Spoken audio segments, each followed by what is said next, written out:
संभावी। धन्यवाद सभापति महोदया। एक युवा महिला सांसद होने के नाते हम ये अपना सौभाग्य मानते हैं कि अपनी पार्टी लोक जनशक्ति पार्टी की तरफ से इस फाइनेंस बिल 2024 में अपना पक्ष रखने का अवसर मुझे मिला।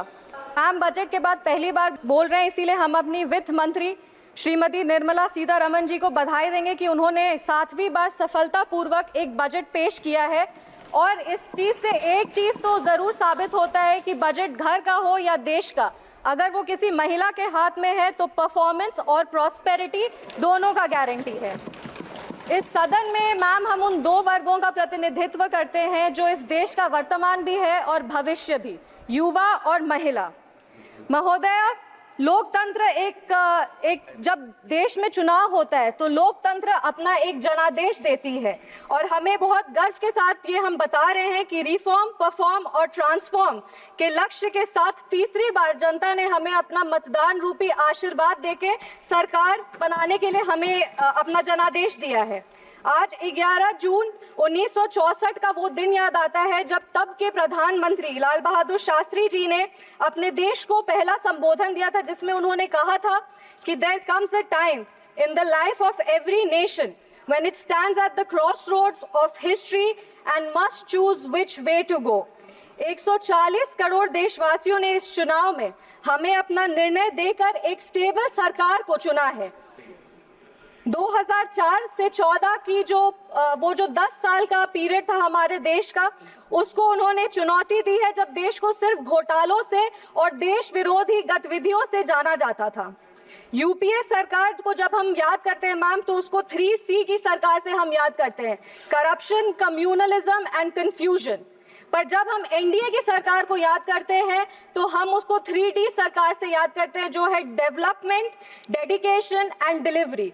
डेडिकेशन है हर वर्ग को सुरक्षा और विकास देने का, हमारा डेवलपमेंट का विजन है और हम ये भी प्रयास करते हैं कि हमारी जितनी भी योजनाएं हैं वो हर एक व्यक्ति तक टाइम बाउंड डिलीवरी सिस्टम से पहुंचे।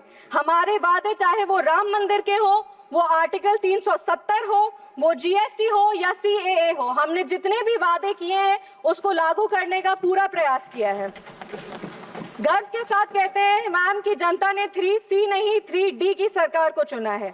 इस सदन में अक्सर हमारे तब के प्रधानमंत्री स्वर्गीय राजीव गांधी जी की एक बात कही जाती है कि उन्होंने कहा था कि दिल्ली से अगर लाभार्थी को 100 रुपए भेजा जाता है तो लाभार्थी के पास सिर्फ 15 रुपए पहुंच पाता है, 85 रुपए भ्रष्टाचार में चला जाता है। आज गर्व के साथ कहते हैं कि अगर दिल्ली से 100 रुपए जाता है तो एनडीए की सरकार में लाभार्थी तक 100 रुपए पहुंचता है और अगर कोई भी नागरिक 1 रुपए टैक्स भरता है तो उसको योजनाओं से 10 रुपए का लाभ होता है। अगर इसे इकोनॉमिक्स की भाषा में कहें तो एनडीए सरकार का रिटर्न ऑन इन्वेस्टमेंट सबसे ज्यादा पॉजिटिव है। मैम अब अगर इकोनॉमिक इंडिकेटर्स की बात करें तो 2004 में जब कांग्रेस की सरकार आई थी तो उनको मजबूत अर्थव्यवस्था विरासत में मिली थी, जो हमारे तब के प्रधानमंत्री अटल बिहारी वाजपेयी के समय जो अच्छे काम किए गए थे उसके वजह से था। एक सुनहरा अवसर था हमारे देश को सुपर पावर बनाने का सर, पर इन लोगों ने मिलकर हमारे देश को 50 साल और पीछे लेके चले गए। भारत का current account balance surplus of 0.5% GDP पे था। वो डेफिसिट 2004 वो डेफिसिट जो है 2009 से 14 तक 3.3% हो गया सर, और आज ग्लोबल अनसर्टेनिटी के बाद भी करंट अकाउंट डेफिसिट सिर्फ 0.7% पर है। विपक्ष वाले लोग हमेशा सरकार को महंगाई पे घेरते हैं, हमेशा कहते हैं महंगाई इस सरकार में बहुत ज्यादा है, तो उनके लिए भी कुछ आंकड़े हैं। कंज्यूमर प्राइस इन्फ्लेशन का एवरेज वाजपेयी जी के समय 4.1% था, जो 2004 से 9 में बढ़कर 5.8% हो गया और 9 से 14 में बढ़कर तो ये 10.4% हो गया। हमारे कार्यकाल में ये 2014 से 2019 तक 4.45% था और आज जब कोरोना महामारी था और ये सब के बावजूद 2019 से 2024 के बीच में कंज्यूमर इन्फ्लेशन प्राइस जो है वो 5.69% है, जबकि ग्लोबल एवरेज मैम 8% पे है। उसके बावजूद हमारे देश का कंज्यूमर प्राइस इन्फ्लेशन 5.69% पे है। ये हमने तब करके दिखाया जब हमें कमजोर अर्थव्यवस्था विरासत में मिली। आज जब हम इन्वेस्टर्स से पूछते हैं हाउ इज द इन्वेस्टमेंट, तो वो कहते हैं हाय सर, भारत में कश्मीर से लेके कन्याकुमारी तक, आसाम से लेके गुजरात तक हर वर्ग हर राज्य में इन्वेस्टर्स आ रहे हैं, इन्वेस्ट कर रहे हैं। आज कश्मीर में यूएई का एमआर ग्रुप जिसने बुर्ज खलीफा बनाया सर, वो 500 करोड़ का निवेश करके मॉल और आईटी टावर बनाने जा रहे हैं। और हम सबको पता है कि इनके कार्यकाल में कश्मीर में फॉरेन डायरेक्ट इन्वेस्टमेंट के नाम पे क्या होता था। आज सर जब बजट आया है और हम लोग सब बजट की बात कर रहे हैं तो लगातार विपक्ष के लोग कह रहे हैं कि ये बजट पार्शियल है, ये बजट सिर्फ बिहार का बजट है। तो उनके लिए भी कुछ आंकड़े हैं। बिहार का gross state domestic product rupees 9.7 lakh crore है, जो पिछले वर्ष से 13% ज्यादा है। अक्टूबर 2019 से मार्च 2024 तक 214 मिलियन डॉलर का एफडीआई आया है और 2023 से 24 तक भारत में रिकॉर्ड 70 बिलियन डॉलर एफडीआई आया है, जो 2013 और 14 में सिर्फ 36 बिलियन डॉलर थे। मेरे कहने का तात्पर्य ये है कि जब बिहार का इकोनॉमी इमर्जिंग इकोनॉमी है, बिहार का इकोनॉमी एस्पायरिंग इकोनॉमी, और जब केंद्र सरकार ने बिहार को सहयोग किया है तब बिहार और मजबूती से खड़ा हुआ है। मैं प्रधानमंत्री जी को और वित्त मंत्री जी का विशेष आभार व्यक्त करती हूँ बिहार की तरफ से, जिन्होंने बजट के लिए इतनी अच्छी घोषणाएं बिहार के लिए की है। अगर जॉन एफ कैनेडी की एक बात कहें तो वो कहते थे कि American roads are not good because America is rich, but America is rich because American roads are good. मुझे पूरा विश्वास है कि आने वाले समय में बिहार का उदाहरण दिया जाएगा ये सारे शब्दों के लिए। मुझे पूरा विश्वास है कि डबल इंजन की सरकार बिहार को लगातार विकास की ओर लेके जाएगी। सरकार ने बिहार को 26,000 करोड़ रुपए दिए हैं हाईवे डेवलपमेंट के लिए, जिसमें पटना पूर्णिया एक्सप्रेसवे है, बक्सर भागलपुर एक्सप्रेसवे है या बोधगया राजगीर वैशाली दरभंगा एक्सप्रेसवे। इससे बिहार के इंफ्रास्ट्रक्चर को और बल मिलेगा और रोजगार क्रिएट होगा। महोदय, इतनी सारी योजनाएं, 48 लाख करोड़ का बजट, रिकॉर्ड टैक्स कलेक्शन, हर प्रदेश में इंफ्रास्ट्रक्चर प्रोजेक्ट, ये सब सिर्फ इतने 10 साल में ही क्यों हो रहा है? क्योंकि व्यवस्था तो वही है और अधिकारी भी वही है। जो बदला है वो सिर्फ हमारा काम करने का ढंग, क्योंकि हमारे पास नेता भी है, हमारे पास नीति भी है और हमारे पास देश का सेवा करने का नियत भी है। आज जो फाइनेंस बिल आया है वो हमारे देश के लिए एक नया ग्रोथ स्टोरी लिखेगा, क्योंकि हम आज टैक्स टेररिज्म से टैक्स ट्रांसपेरेंसी की ओर बढ़ रहे हैं। अगर फाइनेंस बिल और टैक्सेशन का बात करें तो हमारा टैक्स सिस्टम दुनिया का सबसे बड़ा टैक्स सिस्टम है और हमारे देश की जो अर्थव्यवस्था है वो इस पर निर्भर करती है।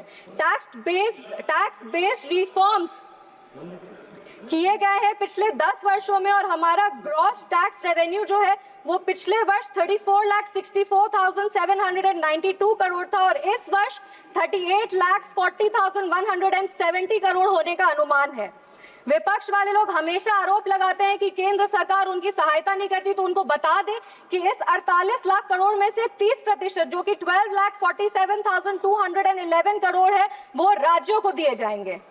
हमारी सरकार की नीतियों के कारण हमारा नेट टैक्स रेवेन्यू जो है वो 2014 में 9 लाख करोड़ था, वो आज बढ़ करके 25 लाख करोड़ है और हमारा tax to GDP ratio record 11.8% पर है। हमारी सरकार ने जीएसटी लगाकर पिछले 70 वर्षों में जो सबसे बड़ा सुधार है वो किया है। जीएसटी कलेक्शन अप्रैल 2024 में 2 लाख करोड़ रुपए का स्तर पार किया है और जीएसटी काउंसिल के गठन के बाद हमारी सरकार ने कोऑपरेटिव फेडरलिज्म को और बल दिया है, एक नया मीनिंग, एक नया डेफिनेशन दिया है। फाइनेंस बिल बहुत ही एक आवश्यक बिल होता है क्योंकि हर सेक्टर्स को इसमें इंसेंटिव देने का काम किया जाता है और जैसा कि हम जानते हैं कि आम आदमी जब बजट का भाषण सुनता है तो सबसे ज्यादा अगर वो कुछ गौर से सुनता है तो वो हमारे टैक्सेशन प्रपोजल्स को सुनता है। हमें बताते हुए ये बहुत खुशी हो रही है कि हमारी सरकार ने उन्हें निराश नहीं किया है और new tax regime rate structure को रिवाइज करके ऐसा एक टैक्सेशन सिस्टम लाया जिससे सैलरीड एम्प्लॉय हर साल 17,500 रुपए का इनकम टैक्स सेविंग कर पाएगा। इसका लाभ मध्यम वर्ग के लोगों को और निम्न वर्ग के लोग को सबसे ज्यादा होगा। सरकार द्वारा standard deduction for salaried employees को 50,000 से बढ़ाकर 75,000 रुपए कर दिया गया है और deduction on family pension for pensioners को 15,000 से बढ़ा करके 25,000 कर दिया गया है। इन प्रावधानों से मिडिल क्लास को लाभ होगा, कंजम्पशन बढ़ेगा, इकोनॉमिक ग्रोथ को एक पुश मिलेगा और हमारा जो 5 ट्रिलियन इकोनॉमी बनाने का सपना है उसको पूरा किया जाएगा।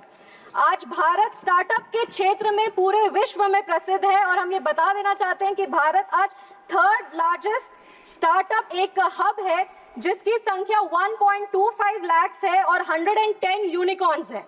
एक बहुत इंटरेस्टिंग फैक्ट मैं सदन के सामने रखना चाहती हूँ कि ये जो रिकग्नाइज्ड स्टार्टअप है उसका 45% टायर 2 और टायर 3 जो सिटीज है उसमें, मतलब इसका ये मतलब होता है कि सिर्फ बैंगलोर ही नहीं बल्कि हमारे बिहार के बक्सर में या भागलपुर में भी अगर कोई बैठा हुआ हो तो वो भी आज लोगों को रोजगार दे रहे हैं, वो अपने स्टार्टअप के माध्यम से हमारे प्रदेश का विकास कर रहे हैं।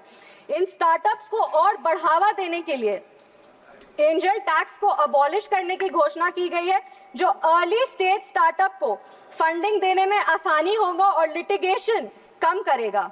और इसका जब अगर लिटिगेशन कम होगा तो फोकस इनोवेशन और ग्रोथ पे होगा। अब हमारे जो छोटे छोटे क्षेत्र है, मेरा क्षेत्र समस्तीपुर है, वैसे सारे जगहों पे भी जोमैटो, स्विगी, अमेजॉन जैसे कंपनीज ऑपरेट करेंगे और वहां युवाओं को रोजगार मिलेगा।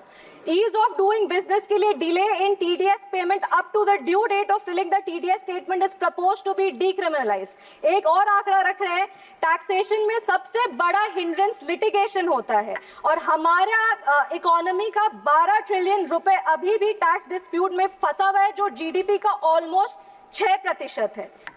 इस बजट में विवाद से विश्वास स्कीम की घोषणा की गई है जिससे ये सारे जो पेंडिंग इनकम टैक्स डिस्प्यूट्स हैं उसको रिजॉल्व किया जाएगा।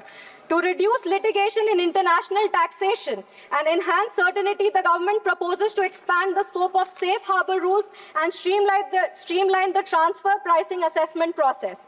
यह फाइनेंस बिल एक तरह का स्टेटमेंट है मैम कि जनता का जो मेहनत का पैसा है उसको सरकार वापस इन्वेस्ट करती है। और जो ये फाइनेंस बिल है वो एक स्टेटमेंट है कि हमारी वित्त मंत्री जी ने जैसा कहा था कि 9 प्राथमिकताएं हैं, वो 9 प्राथमिकताएं जरूर हम लोग अचीव करेंगे और विकसित भारत, विकसित बिहार का एक नया प्रमाण देंगे।